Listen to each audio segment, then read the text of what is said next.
ધામીએ સરકારી વિદ્યાલયના smart classroom માટે કેન્દ્રીકૃત સ્ટુડિયોનું ઉદ્ઘાટન કર્યું. ઉત્તરાખંડના મુખ્યમંત્રી પુષ્કરસિંહ ધામીએ દેહરાદૂન ખાતે સરકારી વિદ્યાલયોમાં સંચાલિત થનારા હાઇબ્રિડ મોડ સ્માર્ટ ક્લાસરૂમ માટેના કેન્દ્રીકૃત સ્ટુડિયોનું ઉદ્ઘાટન કર્યું છે.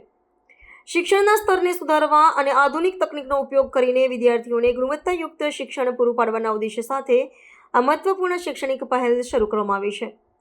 આ સ્ટુડિયો રાજ્યના સરકારી વિદ્યાલયોમાં તકનીકી આધારિત શિક્ષણ પહોંચાડવા માટે એક કેન્દ્રીય નિયંત્રણ મંચ તરીકે કાર્ય કરશે.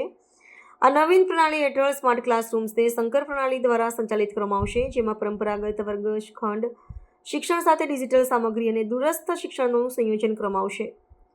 કેન્દ્રીકૃત સ્ટુડિયો દ્વારા તૈયાર કરવામાં આવેલી શૈક્ષણિક સામગ્રી રાજ્યના વિવિધ સરકારી વિદ્યાલયોમાં એકસાથે પ્રસારિત થઈ શકશે. આનાથી દૂરના અને પહાડી વિસ્તારોમાં પણ નિષ્ણાત શિક્ષકોના વ્યાખ્યાનો સરળતાથી ઉપલબ્ધ બનશે અને શિક્ષણમાં સમાનતા સ્થાપિત થશે. મુખ્યમંત્રીએ જણાવ્યું હતું કે આ પગલું રાજ્ય સરકારની નવી શિક્ષણ નીતિના અમલીકરણ અને શિક્ષણ ક્ષેત્રે પરિવર્તન લાવવાની પ્રતિબદ્ધતા દર્શાવે છે. આ પ્રોજેક્ટથી વિદ્યાર્થીઓને પ્રાણવાન શૈક્ષણિક સામગ્રી અને પ્રયોગો જોવા મળશે, જેનાથી તેમનું અધ્યયન વધુ રસપ્રદ અને અસરકારક બનશે.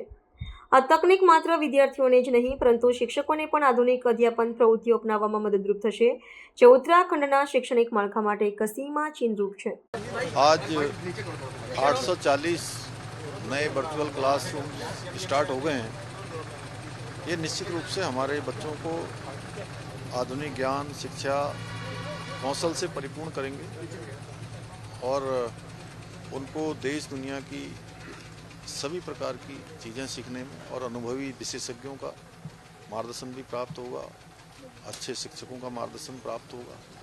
दूर दराज के क्षेत्रों में उनको घर के आसपास घर बैठे ही ऐसी उच्च गुणवत्तापूर्ण शिक्षा मिलेगी।